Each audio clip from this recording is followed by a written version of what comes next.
Okay, so today we've got some special guests here.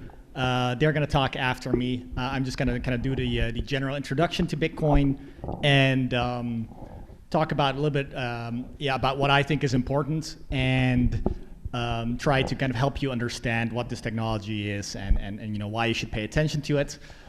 Just out of curiosity, who here is like very new to Bitcoin? Who has not much knowledge on Bitcoin? I know you don't, so you should raise your hand. There you go. Okay, so a couple of people. So it seems to me like a lot of the audience is pretty well versed in kind of the basics. So that means I'll go very quickly through the beginning slides. They kind of go through the basics of Bitcoin. In fact, I already cut a lot of slides, and after that. There will be some. Basically, this is a presentation I have given before, but it's different. And the last part I usually skip, and this time I'm going to actually, focus on that instead. Another question: how many of you went to the Bitcoin Cash event last Thursday? Okay, so a few more people. Yeah. So a couple of us went there as well, and. I think one of the things that I think needs to be addressed is that there's a lot of negativity coming from the Bitcoin Cash community towards the main Bitcoin, and I think that's regrettable. There are clear differences of opinion, and I think it's good for everyone to kind of pay attention to both sides, including kind of trying to understand the arguments on both sides and make up your own mind. And that is what we do here as well at the Bitcoin meetup. We kind of try to educate people so you can make your own decision and you can figure it out for yourself. So hopefully the information today will kind of help you get a better understanding of the technology, so you can kind of understand what direction it's going in. Then there's one more important thing. That this meetup has been around for, I guess it's written here, 4+ years. Over 4 years we've been around, and it's not just me. A bunch of other guys are helping out, and in fact we have 2 more guys that are kind of joining as co-organizer, which is Chris and Kelvin right there in the back doing the tech stuff. So give them a big hand. Thank you, new organizers. All right, so I'll just get right to it. Is there a clock here? Is that clock correct? Dan, can you tell me if the clock there is correct? Is it moving? It's not correct? Okay, that one is. Okay, thank you. Yeah, perfect. Okay, yeah. Just want to make sure that our guest speakers have time because that's who you came for, not me. You can see me here every month, almost every month. I don't present every month, but so we'll make sure they have enough time to present their unique views. Okay, so let's head into the presentation. So what we'll be covering is kind of what is money, what is Bitcoin, why nobody controls Bitcoin, that's kind of the important part. How it could scale considering the limitations of what Bitcoin is, and how we reach consensus on protocol changes. So Bitcoin aims to be different money. It aims to be something that is not like the money we have today. You could say it's better money, but I think that's even kind of reaching too far. It's different money. It has different purposes. And maybe eventually, time will tell whether we prefer it over the money we have today. But at the very least, it's very clear to say it is different. So here's one quote. Bitcoin is like having a Swiss bank account in your pocket. And I think that's actually a very good analogy because we have 2 types of money today. One is an IOU, which means it's kind of somebody controls the money on your behalf. And you can think of banks, right? In your bank account, that money, while it's ascribed to you, you can go to the bank, you can get your money out of the bank. The bank holds it for you. So the number you have on your bank account is just a number. And whether or not they're actually going to give you the money, that's kind of an open question. So it's an IOU, right? They owe you that money, but they haven't given it to you yet. So the second type of money is kind of like bearer money, bearer bonds, bearer assets. And that's the value is kind of contained within the object. So whoever owns it, whoever holds the object, right, they have that value. You can think of something like gold, right? Like if you have a piece of gold, that value is right there in your hands. But if I have, my banking app on my phone, the value is not there with me. So generally speaking, if you think about this type of bearer money, we're talking about objects for the most part. We're talking about these tangible things that you have to like physically move from one place to another. And that's very inefficient. And that's why we use IOUs for the most part, right? We use banks. And it's very easy to transfer it in a digital fashion. Bearer money, not so much, right? How do I transfer gold from one person to another? Generally what we do is we have gold IOUs, right? We go back, we give the gold to the bank, and then we let the bank transfer it for us. But that's, we go back to the IOU thing. So Bitcoin actually is kind of the best of both worlds in a sense, or it has different downsides, so it's not ideal in any way. But it's the first ever digital bearer money. So it's the first time we have this bearer assets, this bearer money, and we can move it from one place to another digitally. So that is, you could say the analogy is digital gold, as if you could teleport your gold. You could put the gold in your phone and teleport it to another phone, something like that. So this is really what makes Bitcoin different, what makes it unique. To give you some examples as to why that is important, here are a couple of inflation examples. So with Bitcoin, it is limited in the amounts, right? And it's a bearer asset, meaning like nobody controls it, nobody can take it away from you, and that is really different from the money we have today. And here you can see 1972. This is McDonald's, a quarter pounder and a Big Mac. They're 70 cents, 65 cents, and if you think about what the price is today, it's like 5-10 times that much, probably 8 times this much. So the price went up, and what's interesting is that when you think about it, has it become harder or has it become easier to create a Big Mac? Well, it's become easier, right? Technology gets better, so you would think the price would go down over time. It becomes easier to create, but because of inflation, the price went up significantly. Here's a more extreme example. This is the Zimbabwe dollar, $100 trillion in one piece of money. So this is hyperinflation in action. Governments that mismanage their fiat. So this happens a lot as well. We are fortunate enough to live in a wealthy country. Not very likely to happen, but the very fact that it can happen is a problem. And it would be much better if your money was not even close to being able to replicate a problem like this.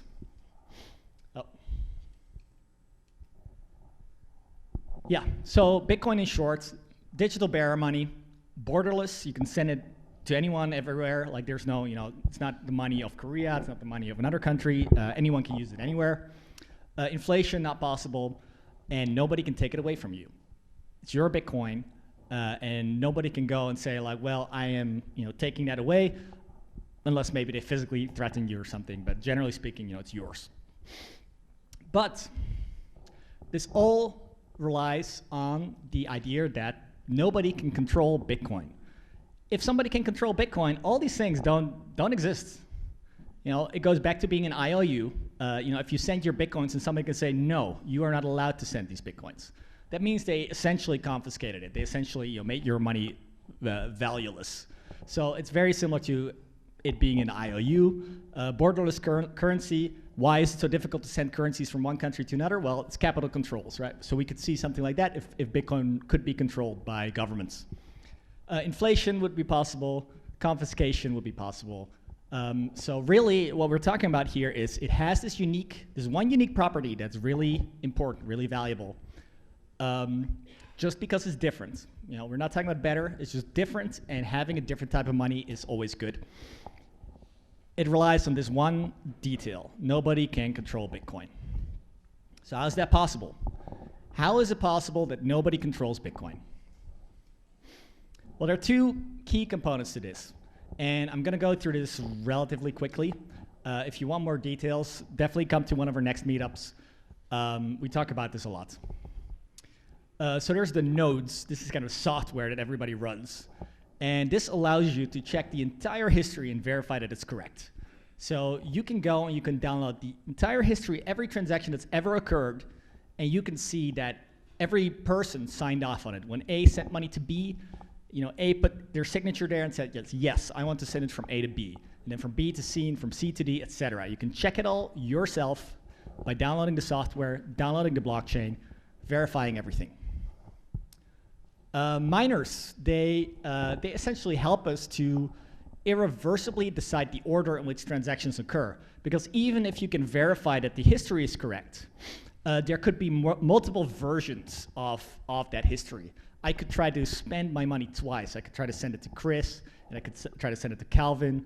And which one of them gets the money? Miners, they help us kind of break that tie, figure out which one of them will receive the Bitcoins. So that is also where the area of control might be, right? Could it be possible for somebody to control nodes or miners? Because if they can, Bitcoin can be controlled, and that unique thing that makes Bitcoin valuable will go away. So here there are also two scenarios. So what can happen to the nodes, right? What can happen to the software? Well, it can become too expensive to run. If you have to verify all the transactions and you can't keep up, you can't handle it, you are going to be forced to, instead of checking it yourself, go to your bank, go to some other trusted third party and ask them. Say like, hey, did I receive my money? Did I receive my Bitcoins? And once you do that, it's no longer trustless, because we're talking about a system where you can verify how many coins you have, and now you have to ask somebody else. So with miners, kind of a similar, but different problem, it can become centralized. If all the miners start to work together and kind of become a monopoly, then they will be able to censor unwanted transactions. They will be able to say, if they don't like me, they can, if they figure out which address is mine, they can just block every transaction, and that makes my Bitcoins essentially worthless. So, roughly speaking, what needs to happen is nodes need to be cheap, roughly like able to run on a laptop, something along those lines. And mining needs to be competitive, right? We need not a monopoly, but we need people to compete for mining in order to have a broad ecosystem and have it be unlikely that they collude. So what's important here is there's a low barrier to entry, right? The easier it is for everybody to become a miner, which is not easy, by the way, and mining is a problem today. Mining is relatively centralized. But the easier it is, the more likely it's going to be competitive. So we talked about nodes needing to be cheap. So what determines the cost of a node? Well, there are two factors. Block size, right? The bigger the blocks, the more transactions there are in the blocks, the more you need to verify. This makes your node expensive to run. So there's kind of a data limit, right? Second is software efficiency, and this is one of these hidden things that the Bitcoin developers, core devs, they work on these things to make things more efficient, allowing you to use the same hardware to verify the blockchain, but do much more, right? So instead of like being able to verify 100 gigabyte blockchain, you can download, you can verify 200 gigabyte blockchain with the same effort. So this is software efficiency. Unfortunately, a lot of these changes, software efficiency changes, get underappreciated. They don't really get noticed, but they are really what makes Bitcoin work today. So, considering at these limitations, everybody has to be able to verify every transaction. How do we achieve scaling? How do we get this, bigger? How do we get more people on the network without the network slowing down or becoming expensive? Well, there are a couple of possibilities, and the first one is that perhaps, and we've kind of seen that, demand will outpace technology. This is entirely a possibility. Nobody likes this. I don't like this. Nobody wants this. But it is a possibility, right? If the technology, and I think it's very likely because everybody likes what Bitcoin represents, and people, jump on board. Usually, there's like a huge price spike.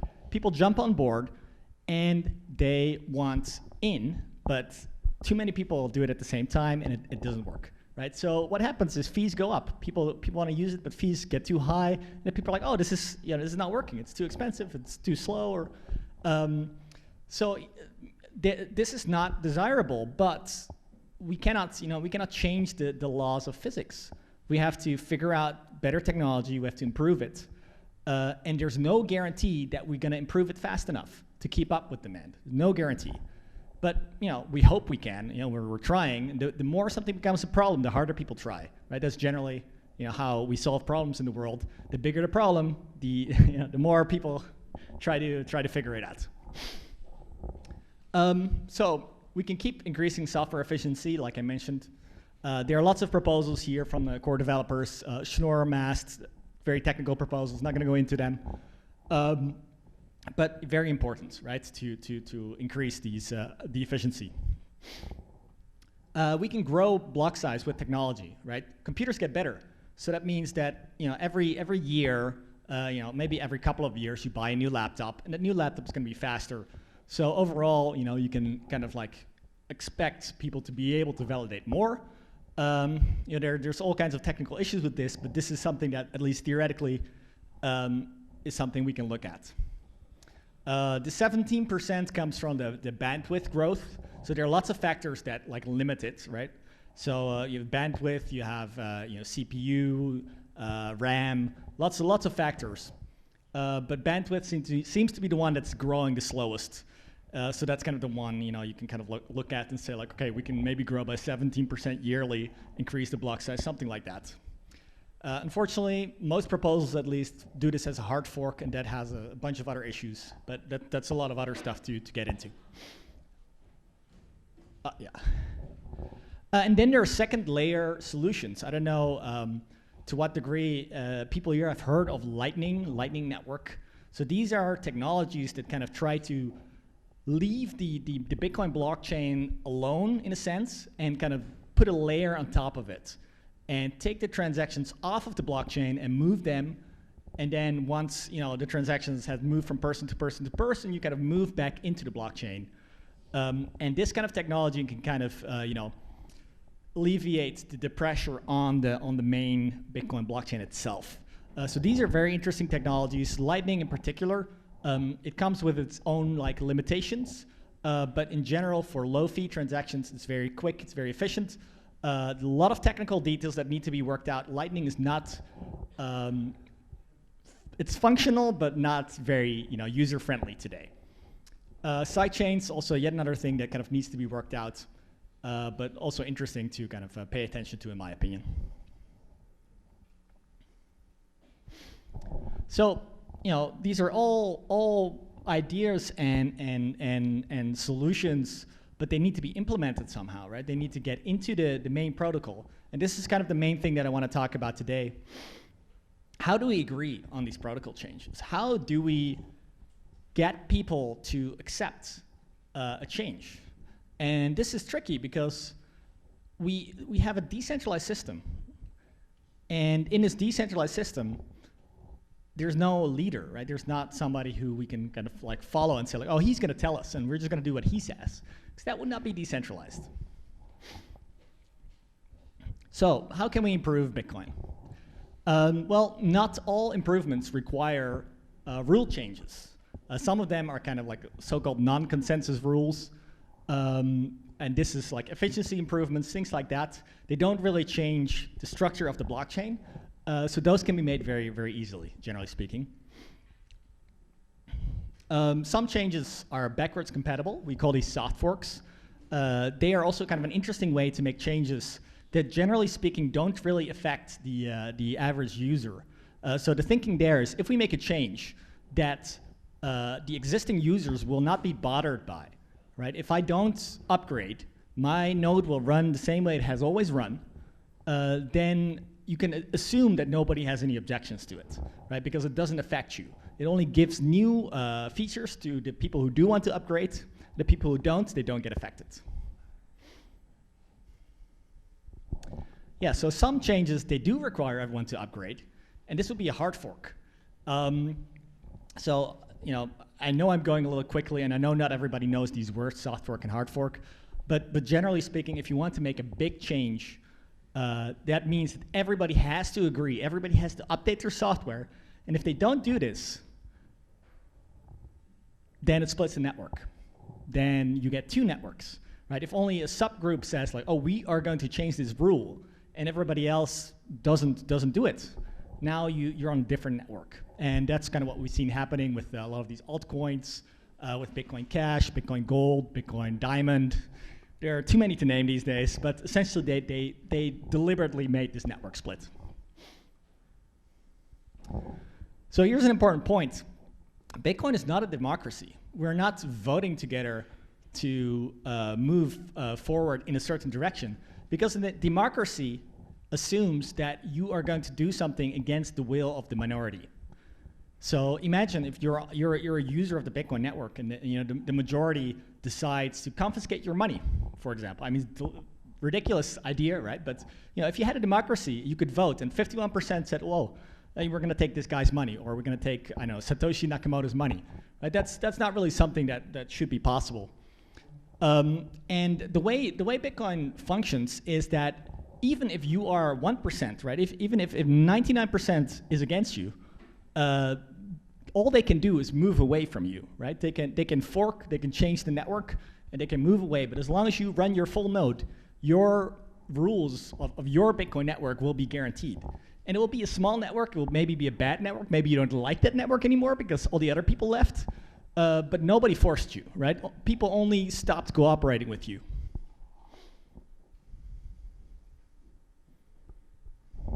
So, we should make these changes that everybody agrees to, right? But there's no good way to measure public opinion. Everybody's anonymous on Bitcoin. We can't go and have a vote. There's not one person on Bitcoin. You only have a bunch of addresses with some money on it, so you can't identify people. So the problem here is kind of this: on the internet, nobody knows you're a dog. So this is a joke, obviously. But what is meant here is that you don't know, right? Maybe you're on IRC chatting with this your cute girl, and actually it's a dog. Maybe, probably not. We all know dogs don't type, but you don't know, right? You don't know who's on the internet. It could be one Russian dude connected to 100 computers using a bot and chatting with lots of people at the same time. You just don't know, and that is why you can't count votes on the internet in a decentralized way. You can only do that if you have an identity, and identities are kind of government given. They're centralized inherently. So how do we make these decisions, right? How do we get consensus? So one of the ways that is being used in kind of the open source community and the Bitcoin core development team has kind of adopted is this IETF process. Of not voting, but just answering technical objections. So this is kind of a way to reach technical consensus. So it's called rough consensus, and every technical objection needs to be addressed. So if somebody, you make a proposal, you put it out there, and then people will go and they comment on it, and if they have a valid objection, this objection needs to be met with a reasonable answer.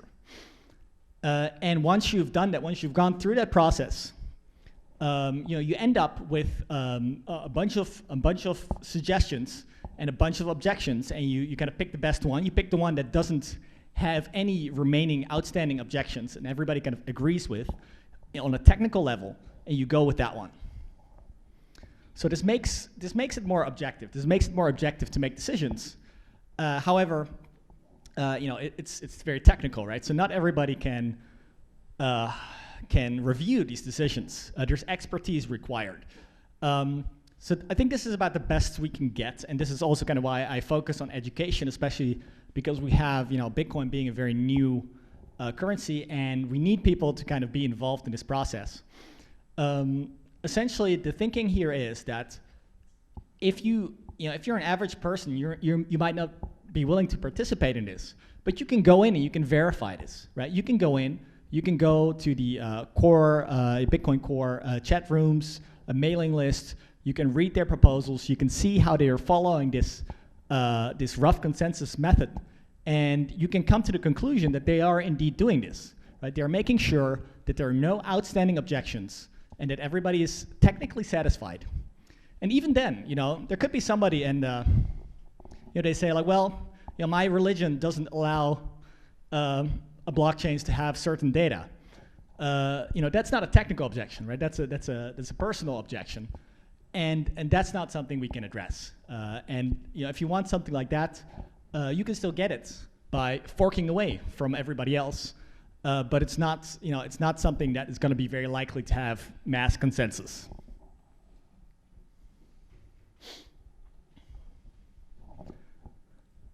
Yeah. So the outcome is likely to be this decision that the least amount of people disagree with. Right? If all the objections have been met in a reasonable, technical way, then all the outstanding objections that are not reasonable, they're not technical. They should kind of be ignored because you can't reason with something that's not based on logic. So that's kind of roughly kind of how things work in Bitcoin. And one thing I should emphasize is that this is really how Bitcoin moves forward, but it moves forward in a very slow way, right? We're trying to make these changes to the network, but we want to make sure everybody is happy, everybody's satisfied. We're not making changes that might cause half the network to be dissatisfied and walk away. And that means it's inherently conservative, right? Nobody can force you to move, but that also means that the people that don't move, they're kind of empowered, and that means things move forward very slowly. But that is the only way we can move forward all together and have everybody be happy. The one thing you can do if you're not happy is move away from the majority, right? You fork away, and then you can have your own chain. But you lose something, right? You lose this massive network effect. You lose all the other participants. So I think that is, generally speaking, something that should be avoided until you have a very strong opinion that something needs to change, right? If you think the current Bitcoin blockchain is going to head towards a disaster, absolutely, right? You should move away from it. But that's not a choice that should be taken lightly. So what we've gone through today is that Bitcoin is kind of the first ever digital bearer money, right? But it's crucial that nobody can control the network, otherwise we lose this advantage. Limitations on the network, they're kind of like essential part of this. Without these limitations, we're gonna lose that feature. Consensus is difficult, right? Because nobody's in control, so it's a slow process. It's a technical process. But that is the only way we can kind of move this kind of decentralized blockchain forward.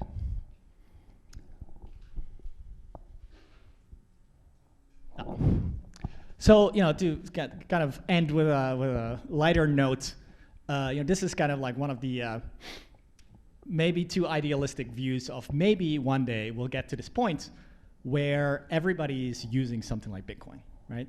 Everybody's using it.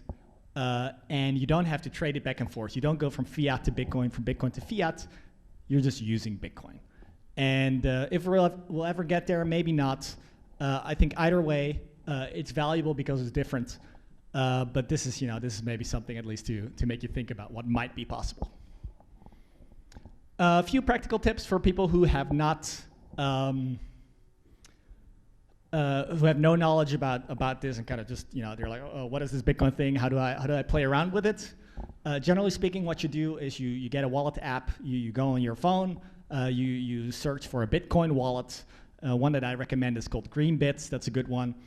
And you back up your private key. So the key is kind of the thing that holds your money. So the wallet app will prompt you. They'll say, oh, you need to write down these words. Write them down, keep them safe, because that is where your Bitcoins are. So if you lose your phone, as long as you have that list, you will still have your Bitcoins. You create an account at an exchange. In Korea, that would be maybe Corebit or Coin One. And that's where you can kind of buy and sell Bitcoins easily. And play around, right, with some small amounts first. Don't head in like with a large amounts because you don't know what you're doing. Nobody knows what they're doing in the beginning. Play around with it, get a feel for it, and never put in more than you're willing to lose, because more likely than not, especially if you're not very technical, especially if you haven't looked into it much yet, very likely that you're going to make a mistake. Nobody can reverse a Bitcoin transaction. If you send it the wrong way, it's gone. Bitcoin itself could fail, right? It's a technology, it's experimental. Be careful. And also, if you gotta, it's rough, right? The price is very volatile. So if you put in too much, you're gonna get too emotional, and it's also not gonna be good. So finally, here's a very big list of technical words that nobody understands, most likely. But this is the kind of stuff that kind of goes on, in Bitcoin behind the scenes. And this is the kind of stuff that I talk about with the other co-organizers on a weekly basis. We kind of try to dig into this, understand it, really see where the technology is going, and that's why I'm convinced that the everything is moving forward in the right way, because I'm paying close attention to kind of what is happening behind the scenes. If you are interested in more technical stuff, feel free to reach out to me. That's kind of what we like here at the meetup, to kind of like try to help people understand it if they're really interested. So you can reach me here at email or Kakao. Yeah, that was my presentation. Thank you.